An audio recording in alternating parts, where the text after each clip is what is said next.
ब्रह्मलोकादाशेषादालोकालोकपर्वतात् ये वसन्ति द्विजा देवास्तेभ्यो नित्यं नमाम्यहम्। नमो गोभ्यः श्रीमतीभ्यः सौरभेभ्य एव च नमो ब्रह्मसुताभ्यश्च पवित्राभ्यो नमो नमः। या विद्या शिवकेशवादिजननी या वै जगन्मोहिनी या पंचप्रणवद्विरेफनलिनी या चित्कला मालिनी या ब्रह्मादिपिपीलिकांत तनुषुप्रोता जगत्साक्षिणी सा पायात् परदेवता भगवती श्रीराजराजेश्वरी। कृष्णाय वासुदेवाय हरये परमात्मने प्रणतक्लेशनाशाय गोविन्दाय नमो नमः। रामाय रामभद्राय रामचन्द्राय वेधसे रघुनाथाय नाथाय सीतायाः पतये नमः। श्रीमन्नारायण नारायण नारायण श्रीमन्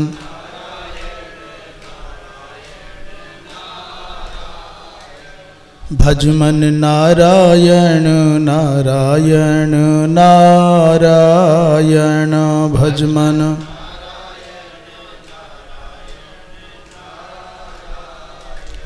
श्रीमन्नारायण नारायण नारायण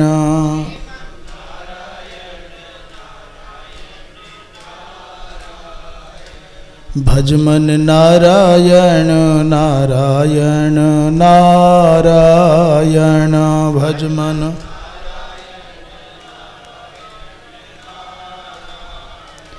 बोलो नारायण नारायण नारायण बोलो।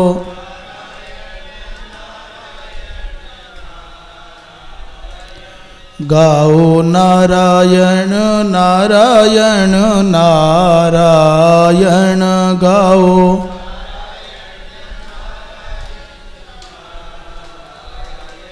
श्रीमन्नारायण नारायण नारायण श्रीमन्नारायण भजमन नारायण नारायण नारायण भजमन।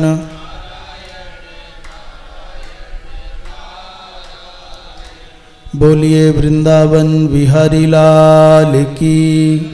धर्म की अधर्म का प्राणियों में विश्व का गोहत्या गौ माता की परम पूज्य धर्म सम्राट स्वामी श्री करपात्री जी महाराज की अपने अपने सद्गुरुदेव भगवान की श्री वृंदावन बिहारी लाल की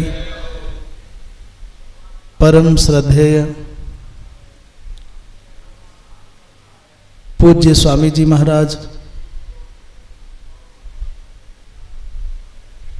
अन्य सभी समुपस्थित भगवत कृपा मूर्ति संत महानुभाव, धर्मानुरागी श्रोता बंधुओं एवं भक्ति स्वरूपा मातृशक्ति, चातुर्मास्य कालीन जो स्वाध्याय सत्र चल रहा है उसमें श्रीमन महाभारत के अंतरंग भावों को, गूढ़ भावों को, जो भारतीय संस्कृति के प्राण हैं, उन विचारों को हम सब भगवत कृपा से, संत गुरुजनों की कृपा से श्रवण कर पा रहे हैं। आज उसी क्रम में उद्योग पर्व, अर्थात उद्योग का तात्पर्य है कि पांडव प्रारब्धवशात जो जीवन में संकट आया, वनवास का क्रम आया, अज्ञातवास का क्लेश सहा, उस सबको भोगने के बाद भी, सहन करने के बाद भी, जब प्रार्थना करने पर भी अपना अधिकार न पा सके, अपना दाय भाग न पा सके, अपना पैतृक अंश न पा सके, तो फिर चुप बैठ जाना, अन्याय को सहकर, ये धर्म नहीं है। अन्याय को सहन करके चुप होकर के बैठ जाना, ये धर्म नहीं है। अन्याय का विरोध करना चाहिए जितनी अपनी सामर्थ्य है। अत्याचार को, अन्याय को सहन करने में कोई कहे भाई हम क्या करें, किससे क्या लड़ना है, भगवान से प्रार्थना कर लें। भगवान ने आपको भोजन करने का विवेक दिया है ना, क्योंकि जब आप अन्याय का मूक दर्शक होकर के केवल दर्शन करते हैं, उसकी उपेक्षा करते हैं, तो अन्याय करने वाले की शक्ति और बढ़ती है। अत्याचार करने वाले को प्रथम दृष्टि में ही यदि अवरुद्ध कर दिया जाए, प्रतिरोध कर दिया जाए, रोक दिया जाए, तो फिर वो बुराइयां पनपने में जितनी कुशलता से, दक्षता से बढ़ जाती हैं, उतना ना बढ़े। इसलिए बारंबार कहा जाता है, भद्र लोगों का मौन भी पापियों की शक्ति बढ़ाता है। पांडवों ने यथासंभव प्रयत्न किया, परंतु अपना अधिकार न पा सके, तो उद्योग माने युद्ध के निमित्त तैयारियां। पहले युद्ध से बचने की तैयारियां हैं, संधि होगी, संवाद होगा, समझौते होंगे। अंत में भगवान कृष्ण भी दूत बन करके जाएंगे, और पांडव यहां तक युद्ध से बचने का प्रस्ताव करते हैं कि भाई कोई बात नहीं, केवल 5 गांव दे भी दो आप हमको, तो भी हम लड़ने से बचना चाहते हैं। पर दुर्योधन तो 5 गांव भी न दे पाया। दुर्योधन ने कहा कि सुई की नोक जो होती है, सुई का अग्रभाग, उसके बराबर भी भूमि में बिना लड़े देने को तैयार नहीं हो। सूच्यग्रम नई वदास्यामी बिना युद्धे न केशव। भगवान कृष्ण के 5 गांव मांगने पर भी उस व्यक्ति से 5 गांव न छूटे, तो फिर लड़ना अपरिहार्य हो गया। लड़ना हमारी एक लाचारी हो गया, एक व्यवस्था हो गया, लड़ना पड़ा। तो तदर्थ जो उद्योग हुए, उद्यम हुए, उसको उद्योग पर्व के माध्यम से कहा जा रहा है। उसमें सबसे पहला सेनोद्योग पर्व है। आए और भगवान की स्तुति के साथ में इस पर्व में प्रवेश करें। नारायणं नमस्कृत्य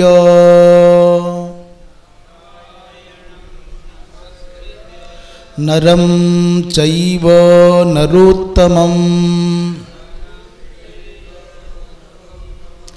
देवीं सरस्वतीं व्यासं ततो जयमुदीरयेत्। एक बार और इस पवित्र प्रार्थना को हम श्रद्धा से श्रवण भी करें और अपनी मंगलमयी जिह्वा से इसका उच्चारण भी करें।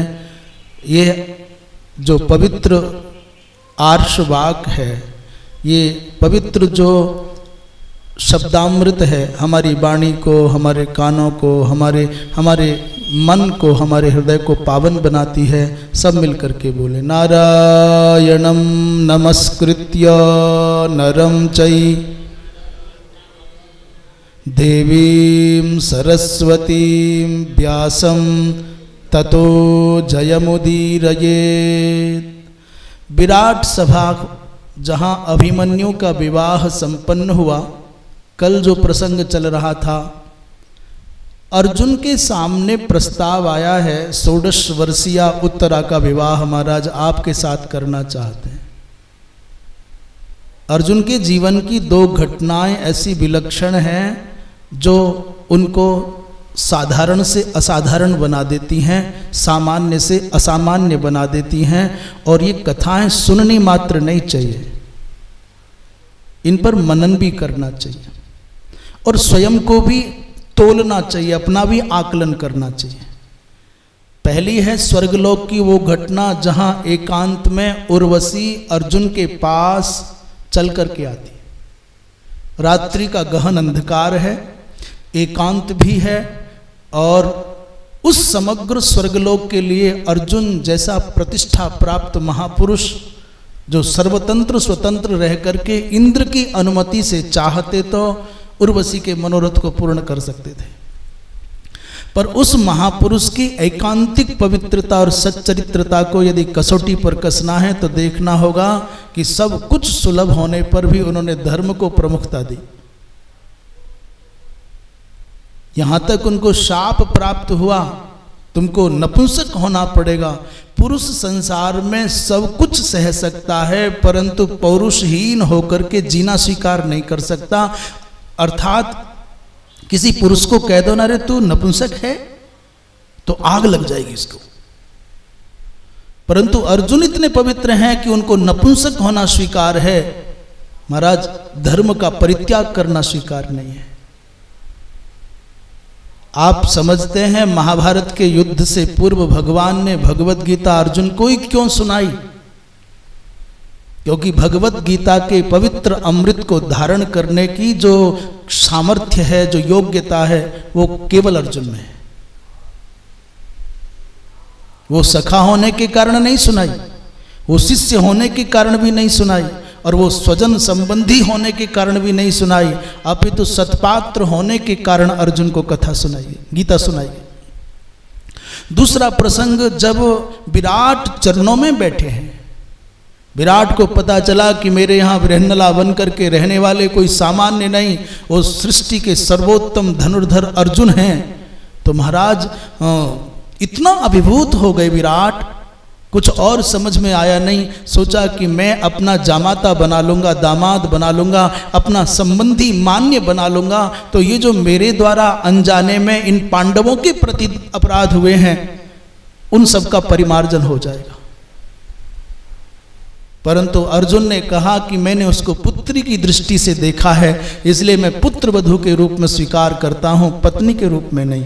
ये अर्जुन का बड़प्पन है, ये अर्जुन के हृदय की पवित्रता है। हम अपने आप को भी इस प्रकार की परिस्थितियों में अपना आकलन करें, तोल करके देखें, तब हमको लगेगा कि हम महाभारत की कथा अर्थात अर्जुन का पावन चरित्र श्रवण करने योग्य हैं कि नहीं है। यदि हम अर्जुन के पवित्रतम चरित्र का श्रवण करने की योग्यता रखते हैं तो हम पर सद्गुरुओं की कृपा है, संतों की कृपा है, भगवान की कृपा है। और यदि वो योग्यता नहीं है, वैसी पवित्रता हम अर्जित न कर पाए, तो हमको वो पवित्रता अर्जित करने के लिए अपने आप को तैयार करना चाहिए। ये कथा का उद्देश्य है। और इस बात को जब धृतराष्ट्र ने सुना कि अर्जुन ने उत्तरा को प्राप्त करने के स्थान पर अपने पुत्र अभिमन्यु के निमित्त वधू के रूप में प्राप्त किया है, तो जब सच्चरित्र और सदाचारी से सामना होता है तो चोर, उचक्के, लुच्चे, दुष्ट व्यक्ति कांप जाते हैं। ये खरीदा नहीं जा सकता, इसको लोभ देकर के नहीं खरीदा जा सकता, इसको भय दिखा के डराया नहीं जा सकता। क्या करें, इसका समाधान क्या है? ऐसे निर्भय और निर्लोभ और सच्चरित्र व्यक्ति से बड़े बड़े लोग कांप जाते हैं। यदि मनुष्य में सच्चरित्रता का बल हो, मनुष्य में निर्भयता का बल हो और मनुष्य में निर्लोभता हो, तो इस सृष्टि में कोई उसको झुका नहीं सकता है, कोई उसको पराजित नहीं कर सकता है। आज व्यक्ति मात खाता है तो अपने चारित्रिक दुर्बलता के कारण मात खा जाता है। यदि व्यक्ति चोट खा जाता है तो अपने लोभ के कारण खा जाता है, और यदि व्यक्ति चोट खा जाता है तो भय के कारण खा जाता है। और निर्भयता आएगी तभी जब आपके पास में चारित्रिक बल होगा। निर्लोभता आएगी तभी जब आपका मोह मर जाएगा, आपकी आसक्तियां मर जाएंगी। वस्तु से आसक्ति, व्यक्ति से आसक्ति, स्थान से आसक्ति जब तक जहां हो तब तक उसको धरोहर मानो धर्म की, और उसका रक्षण करना तुम्हारा कर्तव्य है। और पीठ घूम जाए तो भूल जाओ दुनिया में क्या हो रहा है। भरतलाल जी महाराज ने यही कहा कि सब संपत्ति रघुपति के आही। ये मठ, ये मंदिर, ये अयोध्या का राज्य, ये सैन्यागार, ये संपत्तियां सब भगवान की हैं, इसलिए मैं तो केयरटेकर हूं। मैं तो केवल इसका संरक्षण करने वाला माली मात्र हूं। और जो व्यक्ति इस संसार के घर की, परिवार की, इन मठों की, मंदिरों की, संस्थानों की अपने आप के मन में भावना करता है कि मैं यहाँ का माली हूँ, महाराज वो कभी छल नहीं कर सकता। माली तो वही है जो वृक्ष की एक पत्ती को भी उदास होते देखे तो तड़प उठे। मालिक नहीं बनना चाहिए, माली बनो। अगली पीढ़ी के हाथ में संस्थानों को उत्तम अवस्था में सौंप करके जाओ और ये कह करके जाओ कि इसकी परंपराओं का संरक्षण करना अब तुम्हारे हाथ में है। इतना मात्र कर्तव्य है। इसके ऊपर अधिग्रहण करके बैठ जाना, इस सुख का उपभोग करना, इस सुविधाओं का उपभोग करना, ये किसी मठ में रहने वाले, आश्रम में रहने वाले या जो उचित नीतिज्ञ लोग हैं उनका ये कर्तव्य नहीं, काम नहीं है। इसलिए महाराज वो कांप गया धृतराष्ट्र और उसने स्वीकार किया है महाभारत के आरंभ में कि जब अर्जुन के विषय में ये सुना तो हम समझ गया कि अब हम जीत नहीं सकते, अब हमारी जय नहीं होगी। उस समय अभिमन्यु के विवाह के उपरांत सभा हुई, उसमें पांडव बैठे हैं और पांडवों के हितैषी पक्षधर सब बैठे हैं, जिनमें महाराज द्रुपद हैं, महाराज विराट हैं, भगवान श्री कृष्ण हैं, श्री बलराम जी महाराज हैं, सात्यकी हैं, वसुदेव जी महाराज हैं, द्रुपद के पुत्र हैं, विराट के पुत्र हैं, द्रौपदी के 5 पुत्र हैं, अभिमन्यु हैं, यदुकुमार हैं और 5 पांडव हैं। इन सब लोगों ने परस्पर परामर्श किया। भगवान कृष्ण ने उठ करके खड़े होकर के सबसे पहला संबोधन किया है, सभासदों, आप सभी जानते हैं, आप सबको ज्ञात है कि शकुनी के कपट युक्त द्यूत से लेकर के अज्ञात वास तक का जो समय है, घटनाक्रम है, वो आपसे छिपा हुआ नहीं है। अब समय आ गया है कि धर्म पूर्वक पांडवों का राज्य उनको मिलना चाहिए। जब ये चर्चा चल रही थी तो अचानक बलराम जी महाराज जो है ना, बलराम जी महाराज थोड़े से विलक्षण हैं। अभी अनंत के अवतार हैं, शेषावतार हैं, भगवान कृष्ण के बड़े भाई हैं, तो क्या हैं तो आखिर। इसलिए जब कभी मन आता है तब थोड़ा लंबा सा सांस ले जाते हैं, और जब वो सांस छोड़ते हैं तो पता चल जाता है कि ये हैं तो आखिर अनंत ही। बीच प्रकरण चलता था पांडवों के पक्ष का। अचानक बलराम जी महाराज ने अपने भावों को व्यक्त करते हुए कहा कि जो कृष्ण कहते हैं उससे हमारी सहमति है। दूत को भेजने का प्रस्ताव किया गया, परंतु एक बात मेरी समझ में नहीं आती। हम भैया धर्मराज की बात करते हैं, इनके बारे में सोचते हैं, युधिष्ठिर को जुआ नहीं खेलना चाहिए था।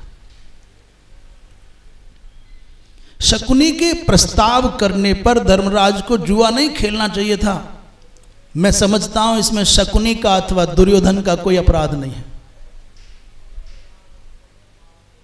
तत्रापराधः शकुनीर्न कश्चित, शकुनी का कोई अपराध मेरी समझ में नहीं आता। जुआ खेला क्यों गया? इसी चक्कर में कुछ लोग ऐसा कहते हैं कि जैसे ही दुर्योधन ने जुआ के समय पर यह प्रस्ताव रखा कि मेरी ओर से मामा श्री शकुनी जी, मेरी ओर से मामा शकुनी पासा फेंकेगा, मेरा प्रतिनिधि बन करके जुआ खेलेगा, वहीं धर्मराज उठ करके कह देते कि बड़े पिताश्री मने महाराज, यदि भैया सुयोधन अपने स्थान पर शकुनी को जुआ खेलने के लिए बिठाता है तो मैं भी मेरे स्थान पर भगवान कृष्ण को बिठाना चाहता हूँ। प्रतीक्षा की जाए, जब तक कृष्ण ना आए तब तक जुआ ना खेला जाए। यदि ये अपने स्थान पर शकुनी को बिठा सकते हैं तो मैं मेरे स्थान पर श्याम सुंदर मदन मोहन श्री कृष्णचंद्र को बिठाना चाहता हूँ। और यदि ऐसा मन में भाव आ गया होता और ऐसा प्रस्ताव युधिष्ठिर ने रख दिया होता तो भारत और महाभारत की दोनों की दिशा और दशा कुछ भिन्न होती। क्योंकि शकुनी ने बारंबार कहा, दुर्योधन मेरे पास पूरी सृष्टि की काट है, मैं हूं तो फिर दुनिया में कोई मेरे सामने टिक नहीं सकता, पर मैं जब कृष्ण आ जाते हैं तो फिर मैं नहीं रह जाता, मेरे पास कृष्ण की काट नहीं, मुझे डर लगता है तो केवल कृष्ण से लगता है। तो यहां बलराम जी महाराज कहते हैं कि धर्मराज का मेरी समझ से दोष है। महाराज जब ऐसा बलराम जी ने कहा तो सभा में सन्नाटा छा गया। सब लोग समझते थे बलराम हमारे साथ हैं तो फिर किसकी हिम्मत है। अंत में फिर उन्होंने कहा चलो जो हुआ सो हुआ, अब तो केवल शांति पूर्वक सहमति बन जाए, ऐसा प्रयास किया जाए कि झगड़ा ना हो, दोनों हमारे हैं, कौरव भी अपने हैं, पांडव भी अपने हैं, और महाभारत तो अपनों की लड़ाई है। महाभारत मैं की लड़ाई कम है, मेरे की लड़ाई अधिक है। मनुष्य किसी प्रकार से मैं को तो समेट ले, कम कपड़े पहन करके, कम खा करके और कम जुटा करके, पर जो मेरे की बीमारी है ना, मेरे के चक्कर में गधा बना घूमता है। मेरी अपनी आवश्यकताएं खुद की, मेरे लिए कितनी, 2 रोटी, 2 कपड़े और 3x6 का एक स्थान, वो भी पूरा नहीं, आधा ही। एक करवट बदल दी तो आधा बिस्तर खाली। पर मेरा के चक्कर में क्या बनाता है, बोले मकान बनाता है। मेरा के चक्कर में नौकरी करता है। मेरा के चक्कर में घर जाना नहीं, एक गिलास पानी मिलने की संभावना नहीं, परंतु जो कुछ है मरेगा दूर पर देगा कहीं और। माने ये जो मोह है, मेरे का जो चक्कर है, बड़ा खतरनाक है। खासकर मुझे कभी कभी दया आती है उन लोगों पर जिनके पास में चलने के लिए घुटनों में दम नहीं है, कंधों में अब सामर्थ्य नहीं है कि 1 किलोमीटर भी 2 किलोमीटर भी पैदल जा सके, परंतु घर का, परिवार का, संबंधियों का पूरा बोझ अपने कंधों पर रखने के लिए तैयार है। बर्तन रखने के लिए तैयार है, कटोरियां रख लें, चम्मच रख लें, गिलास रख लें, को लोटा दे वो रख लें, जो मिल जाए लेके रख लें। क्यों, बोले काम आएगा, नाती के लिए, पोते के लिए, बच्चों के लिए, इनके लिए, उनके लिए। कहो महाराज नमकीन रख लें, बोले आप खाओगे, बोले नहीं हम नहीं खाते, हम छूते नहीं। कहो सड़ी हुई चॉकलेट रख लें। जो मन है ना, मोह है, वो अंधा है। कब हम वहां जा पाएंगे, कब वो आ पाएंगे, इसकी परवाह नहीं है। पर बोझा ढोना है, गधे का काम है बोझा ढोना। अरे बाबा कहीं देना ही है तो अच्छा है, जहां से मिल रहा है वहीं से हाथ जोड़ दो कि हमको नहीं चाहिए, तो बड़ी अच्छी, माने मन ये मान जाए, मन को समाधान हो जाए तो बड़ी बात हो जाए। पर हो जाए तब ना, बोलने वाले से बुल जाए और सुनने वाले से सुन लिया जाए, और बोलने वाले में भी ये बात ना हो तो बेकार, और सुनने वालों में वो बात समझ में ही ना आवे, मन में ही ना आवे, मन में ही ना बैठे, समाधान ही ना हो, आचरण में ना आवे, तो फिर उस सुनने वाले का सुनना बेकार। ये समय यापन करना है। और महाराज सच बताऊं, सुन करके यदि आपके आचरण में नहीं आता है तो एक फिल्म देखने वाले में और इस सत्संग में बैठ करके समय खराब करने वाले में कोई फर्क नहीं है।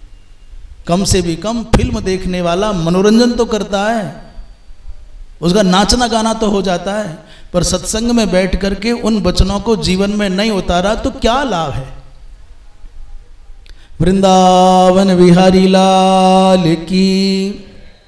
सात्यकी ने खड़े होकर के कहा, सन्नाटे को चीरते हुए कहा, महाराज बलराम जी महाराज, जो कि स्वाभाविक रूप से कौरवों के पक्ष में थोड़ा थोड़ा झुके हुए दिखाई देते हैं, आपकी बात का खंडन करके धर्मराज को निरपराध बताता हूं। बलराम जी महाराज से कहा, भगवान आप जो बोलते हैं बड़े हैं, बहुत अच्छा है, परंतु मैं आपकी बात का समर्थन नहीं करता। कौरवों ने घर में बुला करके धर्मराज को जुआ खेला है। धर्मराज ने किसी को जुआ खेलने के लिए बुलाया नहीं। और प्रभु आप तो जानते हो, राजा को द्यूत के लिए और युद्ध के लिए आमंत्रित किया जाए तो राजा ना नहीं कर सकता। ये राजवंश का एक अघोषित ये गाइडलाइन है, ये प्रावधान है कि आप राजा को द्यूत के लिए आमंत्रित करें और युद्ध के लिए आमंत्रित करें, महाराज ना नहीं किया जा सकता। बलराम जी महाराज आप जान लें, राजी से कौरवों ने पांडवों को अपना राज्य नहीं दिया तो याद रखना ये सब के सब यमराज के घर जाएंगे। सात्विकी के ओजपूर्ण वचनों को सुनकर के अद्य पांडुसुतो राज्यम लभताम वा युधिष्ठिरः और निहता वा रणे सर्वे स्वप्स्यन्ति वसुधा तले। सात्विकी के इन ओजस्वी वचनों को सुनकर के सभा में थोड़ा ओज आ गया। बलराम जी महाराज थोड़े शांत और ठंडे हुए। द्रुपद ने कहा कि सात्विकी का मत मुझको स्वीकार्य है, या तो कौरव राजी से पांडवों का दाय भाग दें, उनका राज्य लौटाएं, इंद्रप्रस्थ लौटाएं, अथवा युद्ध में मृत्यु के मुख में जाने के लिए तैयार हो जाए। जो कुछ भी युद्ध के निमित्त आवश्यकता पड़ेगी हम सदा साथ खड़े रहेंगे। पर कहा कि भाई हमको लगता है निकृष्ट दुर्योधन कभी भी राजी से पांडवों को उनका भाग नहीं देगा। भगवान कृष्ण ने कहा भाई हमारे लिए तो कौरव और पांडव दोनों बराबर हैं, ये भगवान कृष्ण की नीति है। बलराम जी महाराज का मानस समझ गए, सात्विकी के वचनों को समझ गए, द्रुपद जी महाराज की अभिव्यक्ति को सुन लिया तो बड़ी चतुरता से कहा कि अभी निर्णय करने की आवश्यकता क्या है, इसलिए बड़ी ठंडी बात कही। बोले हमारे लिए कौरव और पांडव दोनों बराबर है, दोनों हमारे समान हितैषी हैं, हम दोनों के समान हितैषी हैं। इसलिए महाराज द्रुपद और महाराज विराट ये दोनों यहाँ इस उपस्थित सभा में सबसे बड़े हैं, विवेकी हैं, धर्मशील हैं। ये जो निर्णय करेंगे हमको स्वीकार्य हो जाएगा। वो समझ गए कि ये पांडवों के फेवर में बोलेंगे, इसलिए अपने सर पर दायित्व ने लेकर के द्रुपद जी और विराट के सर पर रख करके कहा ये दोनों मिलकर के जो भी उचित निर्णय करेंगे हम उसका समर्थन करेंगे। ऐसा कह करके भगवान ने कहा भाई ऐसा करो, धृतराष्ट्र के पास में पहले दूत भेज दिया जाए। और दूत भी कौन भेजे, पांडव नहीं भेजे, अथवा वृष्णिवंशी हम यदुवंशी न भेजें, अपितु द्रुपद जी महाराज भेजे। द्रुपद जी महाराज के पुरोहित को दूत बना करके हस्तिनापुर भेजने का प्रस्ताव पास हो गया और भगवान कृष्ण ने कहा युद्ध के निमित्त अपने अपने स्तर पर तैयारियां प्रारंभ कर दीजिए। ऐसा कहकर के भगवान कृष्ण और बलराम जी महाराज द्वारिकापुरी चले गए। बोलिए श्री कृष्णचंद्र भगवान की। द्रुपद ने अपने पुरोहित जो बड़े विद्वान भी थे और बड़े वाक् पटु भी थे और बड़े संभ्रांत, बड़े मनस्वी, बड़े उच्च कोटि के आदर्श जीवन जीने वाले भी थे, उनको सब संदेश देकर के भेज दिया। कहा भगवान आप पांडवों का शीलाचार और कौरवों का छलाचार जानते हैं, ऐसे जैसे भी हो ऐसा प्रयास कीजिए कि धृतराष्ट्र का पुत्र मोह नष्ट हो जाए और वो न्याय के पथ पर आ सकें और इन धर्मशील पांडवों का अधिकार उनको प्राप्त हो सके। परंतु करोड़ों वर्षों की सृष्टि के इतिहास में बड़े बड़े विवेकी आए, बड़े बड़े ज्ञानी आए, बड़े बड़े धर्मात्मा आए, बड़े बड़े धुरंधर आए, एक एक व्यक्ति का मोह न मिटा पाए। बड़े धुरंधर लोग आए, आत्मदेव के मन से संसार का मोह न मिटा पाए। बड़े बड़े धुरंधर आए परंतु धुंधली को नहीं सुधार पाए, ये कभी नहीं सुधार पाए।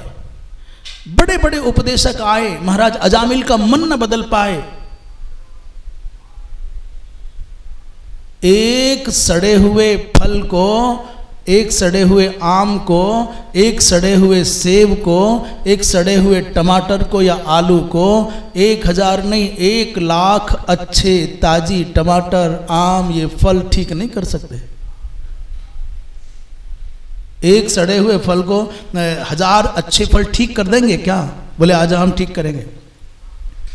क्या हो जाएगा? एक सड़ा हुआ फल यदि अच्छे फलों के बीच में आ गया ना, अपने आसपास के 10-20 फलों को खत्म कर देगा, नष्ट कर देगा, बर्बाद कर देगा। ये जो अंदर से मलिनता से भरे, मोह से सने हुए और सड़े हुए विचार के लोग हैं, इनको धरती पर किसी धर्मात्मा की सामर्थ्य नहीं कि ठीक कर दे। महाराज बड़े बड़े धुरंधर आए, बड़े बड़े महापुरुष आए, और आज तक कभी नीम को शहद से सींच करके मीठा ना कर पाए। मलिनता की जो मन में कालिख जमी है ना, उसको कौन शोधन करेगा?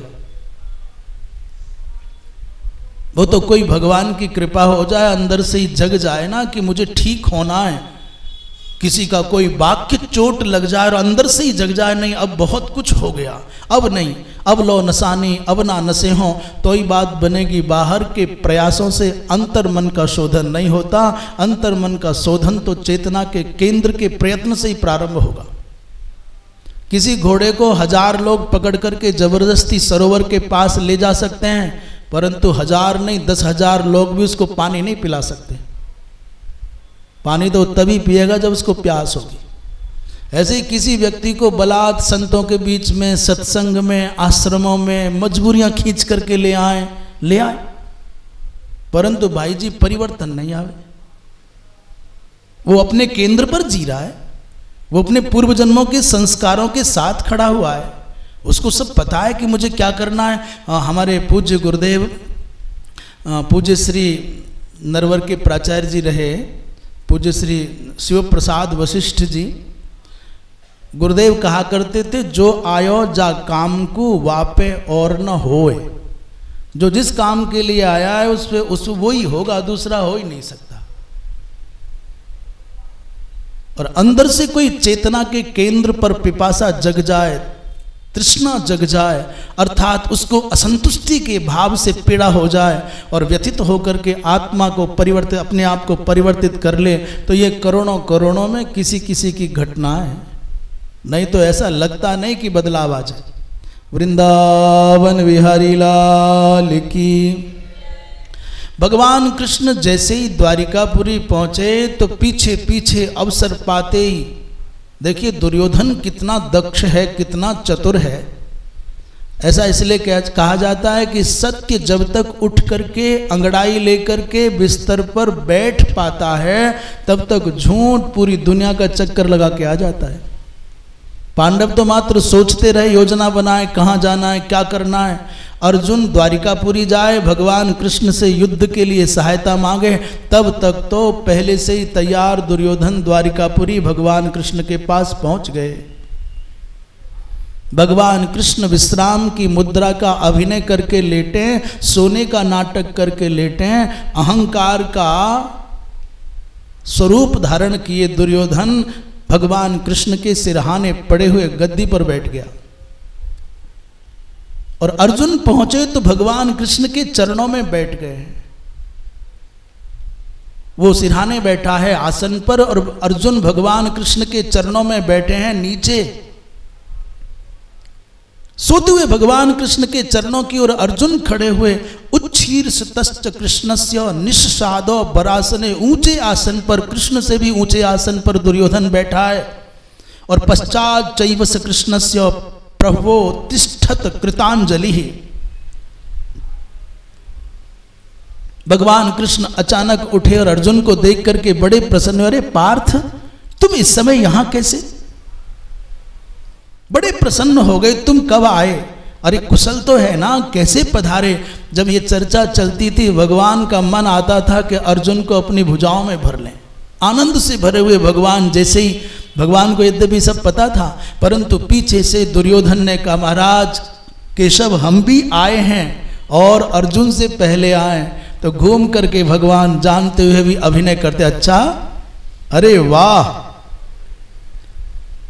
कृष्ण घूम करके मुस्कराए, बोले अच्छा अच्छा कुरुराज आप भी पधारे। ये तो द्वारिकापुरी का अहोभाग्य कि हस्तिनापुर के अधीश्वर महाराज दुर्योधन भी हमारे यहाँ पधारे हैं। उचित स्वागत सम्मान की, सत्कार की जो प्रक्रिया है उसको संपन्न किया और पूछा भगवान ने कैसे पधारे? प्रभु आप बताइए, आप पहले आए हैं तो आप ही बताएं। उन्होंने कहा भगवान हम कौरव और पांडव आपके लिए समान हैं, दूतों के माध्यम से हमने सुना है कि भरी सभा में आपने कहा कि कौरव और पांडव हमारे लिए बराबर हैं। निश्चित रूप से आपने सच कहा है। इसलिए मैं आपसे संभावित महाभारत के युद्ध में सहयोग की अपेक्षा से आपके पास आया हूं। भगवान कृष्ण ने कहा, कुरुराज, अर्जुन आपसे छोटे हैं और अर्जुन को मैंने पहले देखा है और आप दोनों युद्ध के लिए सहयोग की अभिलाषा से आए हैं, तो मेरा कर्तव्य बनता है कि पहले अर्जुन से पूछूं अर्जुन क्या चाहता है। दुर्योधन ने कहा, प्रभु ये तो बताओ कि निर्णय क्या है। भगवान ने कहा, भाई साफ बात है, मैं ऐसा समझता हूं, एक तरफ मेरी नारायणी सेना जो दुर्धर्ष है, जिसको पराजित करने की सामर्थ्य सामान्यतया देवताओं में भी नहीं है, एक तरफ मेरी सेना रहेगी और एक तरफ मैं अकेला निहत्था जो युद्ध नहीं करूंगा, जो शस्त्र नहीं उठाऊंगा, ना शस्त्र उठाऊंगा न युद्ध करूंगा। इसलिए छोटा होने के कारण पहले अर्जुन को मांगने का अधिकार है। भगवान सोचते हैं कि दुर्योधन को मैंने मांगने का अवसर दिया और कहीं मूर्ख ने मुझको मांग लिया तो न मैं यहां का रह जाऊंगा न वहां का रह जाऊंगा। इससे अर्जुन के मनोभावों की परीक्षा भी हो जाएगी। और महाराज जैसे अर्जुन का नंबर आया मांगने का, तो अर्जुन को तो कुछ विचार करने की आवश्यकता थी नहीं। दुर्योधन के मन में धक धक होने लग गई, कदाचित इसने सेना मांग ली तो हम मारे जाए। एक अक्षौहिणी सेना, इतनी बड़ी सेना, और वो भी यादवी सेना। मन में सोचता है भगवान कैसे भी हो ये सेना ना मांग ले। और अर्जुन ने तो तुरंत भगवान के चरण पकड़ लिए। तेवा युधि दुराधर्षा भवन्तु एकस्य सैनिकाः अयुध्यमानः संग्रामे न्यस्त शस्त्रो हमेकतः। एक तरफ अकेला मैं जो निहत्था होऊंगा, जो युद्ध नहीं करूंगा, और एक तरफ मेरी नारायणी सेना जिसके साथ युद्ध करना आसान ना होगा। अर्जुन ने मांगा क्या, मांगना क्या था वो तो निश्चित था। भगवान के चरण पकड़ करके कहा कि प्रभु मुझे तो केवल आप चाहिए। और जैसे ही भगवान के चरण पकड़े अर्जुन ने, तुरंत उत्साह में भर करके दुर्योधन उठ के खड़ा हो गया। वाह केशव वाह, मैं भी यही चाहता था, मुझको बिना शस्त्र वाले कृष्ण तुम्हारी क्या आवश्यकता, तुमसे क्या होगा, इसलिए मुझे सेना दे दीजिए। भगवान कृष्ण बड़ी व्यंग भरी मुस्कुराहट से अर्जुन को दुर्योधन को देखते हुए कहते हैं, ठीक कहते हो कुरुराज, मैं तुम्हारे किस काम का। सेना लेकर के दुर्योधन चला गया। और बलराम जी महाराज ने, दादा ने कहा कि भाई हमको युद्ध में कोई रुचि नहीं है, कौरव और पांडव हमारे समान संबंधी हैं, ना हम सहायः पार्थस्य नापि दुर्योधनस्य भाई, इसलिए हम तटस्थ रहेंगे। दुर्योधन नारायणी सेना तथा कृतवर्मा को एक अक्षौहिणी सेना के सहित लेकर के हर्षित होकर के हस्तिनापुर पहुंच गया। और भगवान कृष्ण ने पार्थ से कहा, अर्जुन वहीं रह गए। दुर्योधन तो अपना काम बना दूसरे स्टेशन पर जाएंगे, और अर्जुन को लगता है जो कुछ पाना था पा लिया, अब कहाँ जाना है। एक दरवाजे पर जाकर के यदि हमारी तृप्ति हो जाए तो फिर जगह जगह मुंह मारते हुए क्यों फिरे। आदमी की भूख नहीं मिटती, संतोष नहीं होता, पिपासा नहीं मिटती, तो अलग अलग केंद्रों पर जहाँ प्याऊ बने, थोड़ा यहाँ चख ले, थोड़ा यहाँ चख ले, थोड़ा यहाँ चख। कई लोग होते हैं भंडारे हो रहे हों 10-20, तो जगह जगह टुकड़ा टुकड़ा चख के देखते हैं क्या टेस्ट है, जरा देख ले वहाँ क्या हो रहा है। कई का स्वभाव होता है, भूख नहीं होती, स्वभाव होता है, थोड़ा जीभ से चाट के देख ले यहाँ क्या है। इन महात्मा का तो स्वाद चख लिया, इनका भी थोड़ा सा चख लें। ये गुरुजी तो बना के देख लिए, अब नए वाले गुरुजी बना के देख लें। और बड़े आदर से, बड़े सम्मान से, बड़ी श्रद्धा से दत्तात्रेय जी महाराज को अपना आदर्श बता के कहते हैं, एक गुरु से काम चल गया होता तो दत्तात्रेय जी महाराज 24 क्यों बनाते, और उनने बनाए 24, हम तो बनाएंगे 26। हम कैसे पीछे रह जाएं। और कदाचित कोई चमकते दमकते सितारे जैसे, महामंडलेश्वर जैसे हों, महामंडलेश्वरी जैसी हों, कोई साध्वी जी हों, तो फिर कहना ही क्या है। ले आओ ऑटोग्राफ, मिल आओ, शायद कल्याण हो जाए, दर्शन हो जाए, कृतार्थ हो जाए। ये जगह जगह भंडारों में जैसे स्वाद चखते हुए लोग घूमते हैं, वैसे अतृप्त आत्माएं नित्य दरबार बदलते हैं, नित्य दरवाजे बदलते हैं, और बेचारे थे प्यासे, हैं प्यासे, और रहेंगे भी अगले जन्मों तक प्यासे यदि समझ ना आई तो। वृंदावन बिहारी लाल की। अर्जुन ने तो भगवान के चरण पकड़ लिए। भगवान ने कहा पार्थ ये क्या नादानी की, इतना अच्छा अवसर था, मैं निहत्था किसी काम का नहीं, और मुझको पकड़ा है। अरे बाबा तुमने इतनी बड़ी सेना, तुम जानते हो नारायणी सेना का अर्थ क्या है? मुझे अकेले, मैं अकेला तुम्हारे किस काम का है? अयुध्यमानः काम बुद्धिम आस्थाय अहम वृतस्तया। मुझको तुमने आखिर क्या समझ करके चुना है, ये बताओ तो सही। अर्जुन तो आनंद में भरे ही थे, ना निर्णय करके पछताने का कोई भाव, और ना भगवान को चुनने से पहले कोई विचार करने की आवश्यकता। वो तो अपने आप में संतुष्ट हैं। उन्होंने कहा भगवान आप जहाँ रहेंगे वहाँ कीर्ति रहेगी, वहाँ विजय रहेगी, वहाँ प्रसन्नता रहेगी। कीर्ति रक्षुण्ण है आपकी, और जहाँ आप हैं वहीं यश है, वहीं भूति है, वहीं विजय है, और मैं भी यश का आकांक्षी हूँ। इसलिए गोविंद मैंने तो निश्चिंत होकर के आपका वर्ण किया। मैंने कोई तराजू पर तोलना नहीं था कि तोल मोल करना है। मैंने लियो, मीरा जी ने तो लियो तराजू मोल है, अर्थात अपने विवेक की तराजू पर तोल लिया। क्या है क्या उपादेय है, क्या संसार का ये जितना भी प्रकर्ष और उत्कर्ष है, क्या कृष्ण के सम्मुख बराबरी रख पाएगा? इसलिए एक को चुनना था, मैंने चुन लिया। इसमें क्या तोलना, क्या विचार करना है? भवांस्तु कीर्तिमान लोके और तत्यशस्त्वाम गमिष्यति, और यशसाम चाहमप्यर्थी तस्मादसि मया वृतः।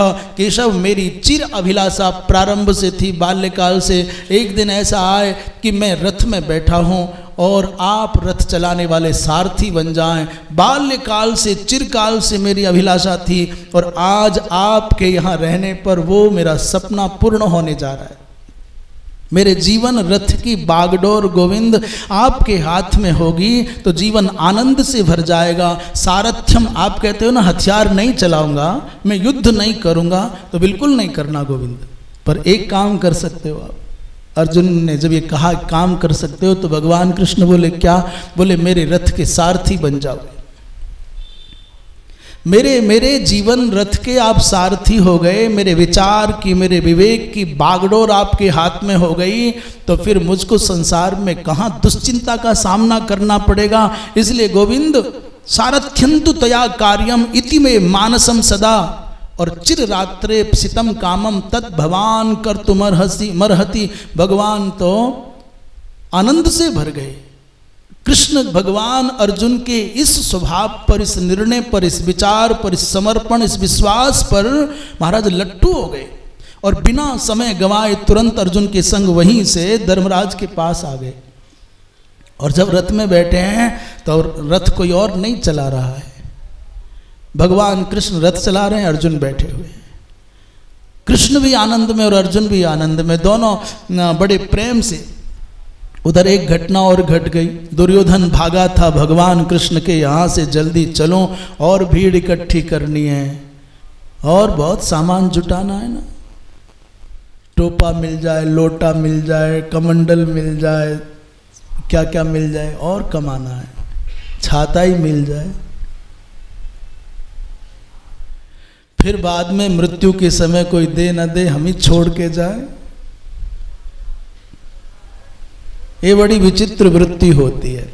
हम कभी कभी ऐसी बातों को कहने का उद्देश्य ये होता है कि मन अपना भी सावधान रहे, और कदाचित किसी के मन में छोटी छोटी बातों को लेकर के कमज़ोर वृत्तियां हों, तो इनसे किसी को बुरी लग जाए हमारी बात, और ज़्यादा बुरी लग जाए, मन कसैला हो जाए और मन कड़वाहट से भर जाए, गुस्से में आकर के कह के जा आज के बाद नहीं छूंगा, तो हमारा तो वो बोलना सार्थक हो जाए। और मन की कड़वाहट किसी के अंदर घुली है करेला खाने से, तो वो करेला धन्य हो जाए।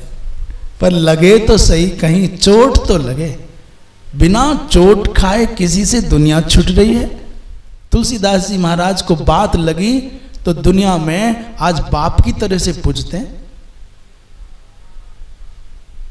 श्री तुलसीदास जी महाराज के वक्तव्य को लोग वेद के समान प्रमाण मानते। लग गई बात, लग जाए संसार की चोट। विभीषण को चोट लगी महाराज, रावण की एक ठोकर लगी तो सीधा भगवान के चरणों में पहुंच गया। कोई पहुंचे तो सही, किसी को चोट तो लगे, इसलिए बोल देते हैं, बाकी तो सबका अपना अपना जीवन है। वृंदावन बिहारी लाल की। अच्छा, जो जिस वातावरण में जीता है उसी वातावरण के उदाहरण दृष्टांत छांट छांट करके लाता है। हम संतों के चरणों की रज में रहते हैं, इसलिए संतों की बातें जान पाते हैं, उनकी कह देते हैं, और दुनिया की जानते ही नहीं तो कहें क्या। बाकी अनेकों अनेकों महापुरुष ऐसे हैं जिनको भगवान के अतिरिक्त कुछ नहीं सुहाता। चुनना पड़ता है, चयन करना है कि सार क्या है, असार क्या है, सत क्या है, असत क्या है, जड़ क्या है, चेतन क्या है। और जितना भी जड़ है, असत है, असार है, उसका संचय भी कर लेंगे तो क्या, हमसे अधिक संचय कोई और करके बैठा है, उससे क्या। यदि असार के संचय में, संग्रह में सुख है तो करे जाओ, और यदि सार के समीप जाना है तो बाबा असार में दलदल में पड़ने की आवश्यकता क्या है। इसलिए व्यक्ति की वृत्तियों से व्यक्ति की प्रवृत्ति का पता चलता है, उसकी कृति से उसकी प्रकृति का पता चलता है, इसलिए सावधान रहना चाहिए।